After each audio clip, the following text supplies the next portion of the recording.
special intensive revision of the electoral rules began across Karnataka today. Chief Minister D.K. Shivakumar launched the campaign by receiving the enumeration form from election officials at his residence in Sadashivanagar and filling it out, encouraging voters to participate in the exercise. Bengaluru South Deputy Commissioner Yashwant Gurukar, whose jurisdiction includes Doddalahalli in Karnataka, the Chief Minister's native village, was also present during the program. Speaking to the media after completing the process, the Chief Minister said he chose to begin the exercise from his own residence as the first public representative of the state to submit the enumeration form. He acknowledged that filling out the form involved entering several details and could seem slightly difficult, but noted that it could also be downloaded online or accessed through a mobile phone. D.K. Shivakumar urged every household to have one educated family member fill out the enumeration forms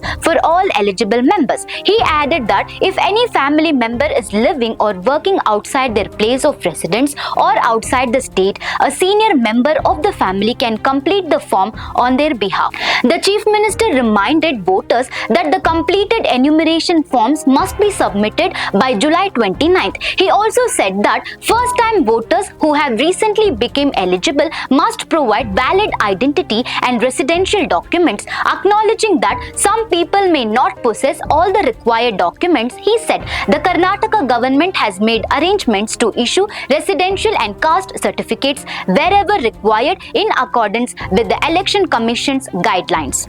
Appealing to the public, D.K. Shivakumar urged every eligible citizen to ensure that their names remain on the electoral roll. He cautioned that people whose names are not included in the voter list may face difficulties in the availing themselves of government welfare schemes in the future. He added that the government plans to provide benefits such as guarantee schemes, pensions and other welfare programs only to those who are registered voters and residents of Karnataka. From my house, being the first representative of the state, the Bengaluru South District, and from Ramnagara, my officers came. I have signed the form. I found it a bit difficult to enter all the details, but we can't have the experiences of downloading the form. There is an opportunity of downloading the form and entering through the telephone also, online, but it is better all of us will receive the form, and any one member who is little bit educated can fill the entire form of all the members of the house. If someone is working outside the state or outside the residence, they can also, one senior member of the house who has little bit knowledge can enter it, and within 29th they have to return back the form.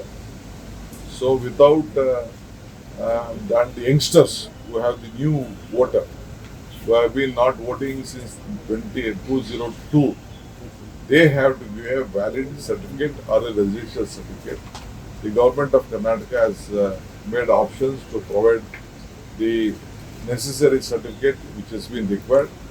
We are not having all the 100% certificate, but still we have an option to give them the residential certificate or the caste certificates which has been required with the Election Commission's request. So all of you, I request you to see that you retain your voter list, and if you doesn't have your voter list on record, tomorrow you may find difficult to get the benefits from the government. This is the decision already taken in various states. So we are going to give the facilities or the guarantees or whatever the pensions or any program from the government only if he is a voter of Karnataka and a resident of Karnataka. Thank you. Meanwhile, as part of the statewide special intensive revision campaign, BJP State President B.Y. Vijayendra also participated in the electoral roll revision exercise. He received the enumeration form from election officials and filled it out at his residence in Shikaripura, his assembly constituency, joining the statewide voter verification drive. For more such updates, stay tuned to Daily Salar Digital.